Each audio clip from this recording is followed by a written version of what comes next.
Destiny এবং এর সহযোগী প্রতিষ্ঠানের ১০০ কোটি টাকার অর্থ সভাপতি বা চেয়ারম্যান এবং এমডি সহ ১২ জন পরিচালকের নামে স্থানান্তরের অভিযোগ করা হয়েছে। অর্থাৎ এখানে মানি লন্ডারিং এর একটি অভিযোগ করা হচ্ছে। এটি যদিও গণমাধ্যমে আলোচিত একটি বিষয়, বলা হচ্ছে যে দুদক এই বিষয়ে জানার জন্য আপনাদেরকে তলব করবে। আপনারা এই বিষয়ে দুর্নীতি দমন কমিশন থেকে কোনো ধরনের চিঠিপত্র পেয়েছেন কিনা? এখনো পাইনি। তো যে অভিযোগটা করা হচ্ছে সেটিকে আপনি কিভাবে ব্যাখ্যা করবেন? এর কারণ হচ্ছে আমরা কেন এখন পর্যন্ত তলব পাইনি, কারণ ওনারাও জানেন যে এই কথাটি মিথ্যা, শুধু আমরা নই। কারণ হচ্ছে দীর্ঘ ৬ বছর ধরে যে প্রতিষ্ঠানটি মাল্টিপারপাস চলতেছে, প্রতি বছর যার সমবায় অধিদপ্তর কর্তৃক নিরীক্ষিত হচ্ছে, অডিট হচ্ছে, কারণ অডিট তো আমরা করি না। এবং যেই প্রতিষ্ঠানটিতে প্রতি বছর একটি পাবলিকলি এজিএম করা হয়, এজিএমের ফলাফল জাতীয় পত্রিকাগুলোতে ছাপানো হয়, কখনো কখনো সমবায় অধিদপ্তরের উচ্চ পর্যায়ের কর্মকর্তা, সচিব, ইভেন কোনো সময় মন্ত্রীও উপস্থিত ছিলেন। এবং সবচেয়ে আশ্চর্য ব্যাপার হচ্ছে যেই কথাগুলো এখন বলা হচ্ছে বিগত ৬ বছরের অডিট রিপোর্টে, তাহলে কি সমবায় অধিদপ্তরের কর্মকর্তারা দুর্নীতি করেছিলেন আমাদের সাথে, যে আমাদেরকে ওনারা দুর্নীতি শিখিয়েছিলেন? প্রথম কথা হচ্ছে এই কথাটি এতই মিথ্যা, এই কথাটির পরে এখন আমার কিছু মন্তব্য করতে ইচ্ছা করছে। যারা এই সমস্ত বিভ্রান্তিকর তথ্য তৈরি করছেন এবং গণমাধ্যমে ছাপাচ্ছেন, আমার একটা নতুন বিশ্বাস তৈরি হয়েছে, এনারা বোধহয় কোনো কারণে চাচ্ছেন না যে ডেস্টিনি নামক প্রতিষ্ঠান এবং এই অঙ্গ সংগঠনগুলো বেঁচে থাকুক এবং মানুষ আত্মনির্ভরশীল হোক। ব্যাপারটা যদি এমনই হয়, তাহলে আমাদের বোধহয় এখন বসা উচিত সবার সাথে যে এত দুর্নীতিবাজ একটি কোম্পানি, এটা বন্ধ করে দেন, কিন্তু প্রমাণ সাপেক্ষে। আমি পড়েছি আরও আজকে একটি জাতীয় দৈনিকে যে এখান থেকে হিসাব বিভিন্ন পরিচালকদের নামে গিয়েছে। সেখানে বলা হচ্ছে যে ডেস্টিনির গ্রাহকদের টাকা ব্যাংক থেকে উধাও, টাকা ব্যাংক থেকে উধাও হয়ে কোথায় গেল? সেই সাথে বলা হচ্ছে যে গ্রুপের সহযোগী প্রতিষ্ঠানের গ্রাহকদের কাছ থেকে সংগ্রহ করা আমানত এটি বিভিন্ন ব্যাংকের হিসাবে সরিয়ে নেওয়া হয়েছে, ফলে বিভিন্ন ব্যাংকে যে অ্যাকাউন্টগুলো রয়েছে সেগুলো শূন্যস্থিতি পড়ে আছে। আচ্ছা, আপনাকে একটা জিনিস বুঝতে হবে, ওনারা লিখেছেন ৪,০০০ না ৫,০০০ কোটি টাকা। এই ৫,০০০ কোটি টাকা আপনি যদি ব্যাংক অ্যাকাউন্টে দেখতে চান, তাহলে বাইরে যে সম্পদগুলো তৈরি হয়েছে প্রতিষ্ঠানের নামে, জমি জমা এবং যে ইনভেস্টমেন্ট, এই টাকাটা কে দিলেন আমাদেরকে? পাবলিক নিশ্চয় আমাদেরকে টাকা এই জন্য দেননি যে টাকাটা ব্যাংক অ্যাকাউন্টে বসে থাকবে, আমরা পাবলিককে সুদ দেব, এমন কিছু কি বলা হচ্ছে? অবশ্যই গ্রাহকের টাকা যথা নিয়মে স্বাভাবিকভাবেই যেখানে যেখানে প্রয়োগ করার দরকার বিনিয়োগ বোর্ডের সিদ্ধান্তক্রমে হয়েছে।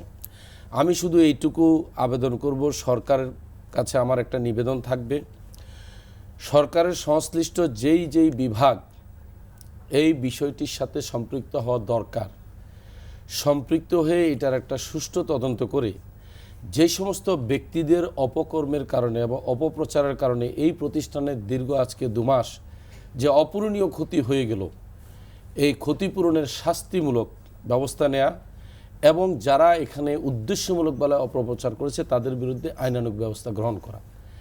আমার একটা ধারণা জন্মেছে, যে সমস্ত গণমাধ্যম এখন এই বিভ্রান্তিকর তথ্য প্রচার করছে, তাদের যারা সম্পাদক এবং উচ্চ পর্যায়ের মালিক বা প্রকাশক আছেন, তাদের বোধহয় এখন দৃষ্টি দেওয়ার সময় এসেছে যে নিচের দিকে যে সমস্ত সাংবাদিকগণ এই সংবাদ নিয়ে আসতেছেন এবং প্রচার করতেছেন, প্রকৃতই কি তথ্যটা কারো থেকে দেয়া হচ্ছে না ওনারা নিজেরা তৈরি করছেন, এটা একটা বিষয়। যদি দেয়া হয়ে থাকে তখন আমার গণমাধ্যমের ব্যাপারে আর কোনো বক্তব্য নেই।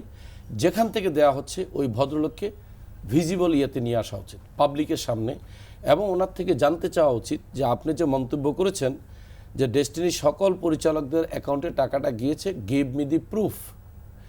তারা যদি কোনো প্রুফ না দিতে পারে তাদের পাবলিকলি বিচার হওয়া উচিত। এই যে প্রতিদিন খবর বের হচ্ছে বিভিন্ন পত্রিকায়, ১-২টি পত্রিকা আপনি নিজেই বলেছেন যেগুলোতে লেখালেখি হচ্ছে, সেই খবরগুলোর সত্যতা নিয়েও আপনি প্রশ্ন তুলেছেন এবং অনুষ্ঠানেই বলেছেন। তো এই যে খবরগুলো প্রকাশ করা হচ্ছে ওই সকল মিডিয়া থেকে, এই খবরগুলোর বিপরীতে আপনি কি কোনো প্রতিবাদ জানিয়েছেন? আমরা প্রতিবাদ সবসময় পাঠাই, কপি আছে, এবং আমাদের প্রতিবাদ ছাপানো হচ্ছে না বিদায় আমরা এই MLM জিজ্ঞাসার মাধ্যমে কিন্তু মানুষের কাছে আমাদের অবস্থান তুলে ধরি।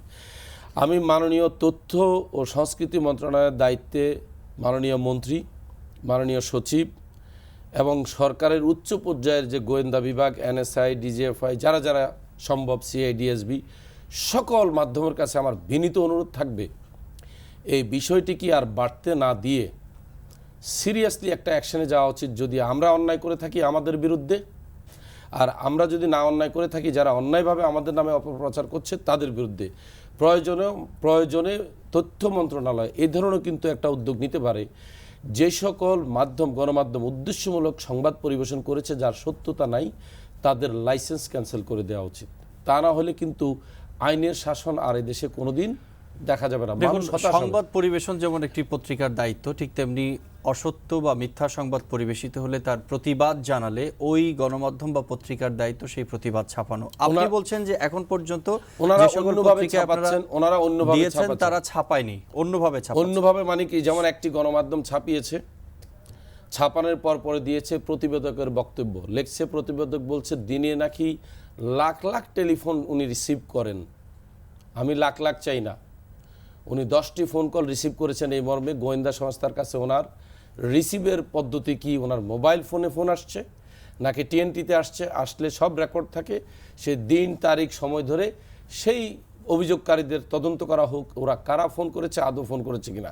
সব জায়গায় মিথ্যাচার জড়িত। এখন আমার কথা হচ্ছে, এইভাবে যে একটা পরিকল্পিতভাবে একটি রাষ্ট্রীয়, আমি বলবো এটা রাষ্ট্রীয় প্রতিষ্ঠানের মতোই একটা শক্তিশালী প্রতিষ্ঠান, কারণ রাষ্ট্রকে সে গড়ছে। আজকে 45 লক্ষ লোক কাজ করছে, 2 কোটি লোকের জীবন জড়িত, 400 থেকে 500 কোটি টাকার রাজস্ব দিয়েছি। তার মানে কি, অবশ্যই সরকারের এটি একটি প্রফিটেবল ভেঞ্চার। এই ভেঞ্চারটিকে বিতর্কিত করে বন্ধ করার দেওয়ার যে উদ্দেশ্য মহলের যে একটা প্ল্যান করেছে, আমার মনে হয় মাননীয় সরকারের উচিত এই সকল দুর্নীতিবাজদের বিরুদ্ধে একটা আমি বলবো আইনি ব্যবস্থা গ্রহণ করা, তদন্ত সাপেক্ষে। কারণ আমরাও দেখতে চাই যে সুষ্ঠু তদন্ত হচ্ছে।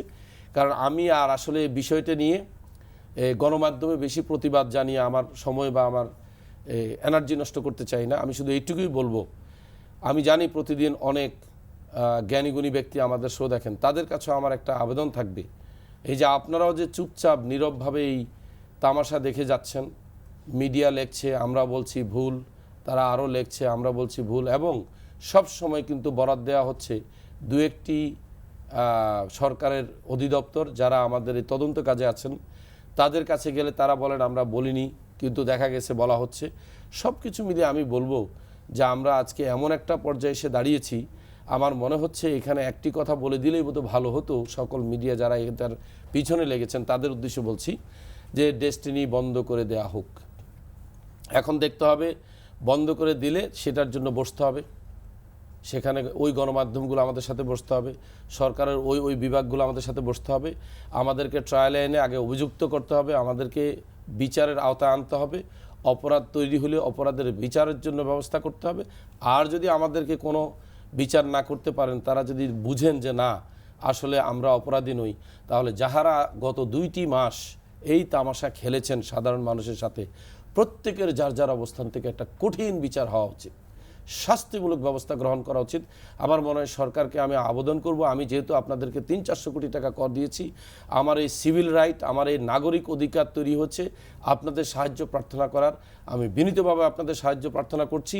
এই সমস্ত অপসাংবাদিকতা এবং উদ্দেশ্য মহলের বিরুদ্ধে একটা শাস্তিমূলক ব্যবস্থা গ্রহণ করা হোক। এই যে প্রায় 6000 কোটি টাকার একটি বড় আর্থিক প্রতিষ্ঠান, আমরা যদি সেই তথ্যটি ধরে নিই, দীর্ঘদিন ধরে লেখালেখি হচ্ছে, 2 মাস সময় বেশি হয়েছে হয়তো।